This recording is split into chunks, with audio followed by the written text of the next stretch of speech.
Hi all, in this video let's check how to write or express the negative and interrogative sentences in past tense.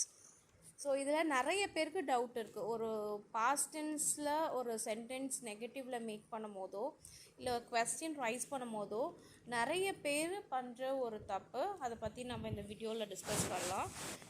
For example, இப்போ நான் ஒரு sentence கொடுக்குறேன். That is I did not go to the party. Okay, I did not go to the party. Okay, so இதில் இப்போ நம்ம நார்மலாக எல்லாரும் பண்ணுற தப்பு என்னன்னா, I did not went to the party அப்படின்னு சொல்லுவாங்க. ஏன்னா பாஸ்ட் டென்ஸில் தானே பேசுகிறோம், அப்போது went யூஸ் பண்ணுவாங்க. ஸோ இது utterly wrong, இது தப்பு. இங்கே ஆல்ரெடி இந்த do verb வந்து V2ல் நம்ம மாற்றியாச்சு. So again there is no need of changing the main verb into V2 form. இந்த மெயின் வேர்பையும் நம்ம V2 ஃபார்முக்கு மாற்றக்கூடாது.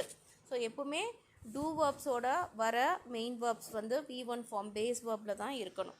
So the right sentence is I did not go to the party. So same like இதே நம்ம question raise பண்ணும்போது did you go to the party இப்படி தான் question raise பண்ணணும்.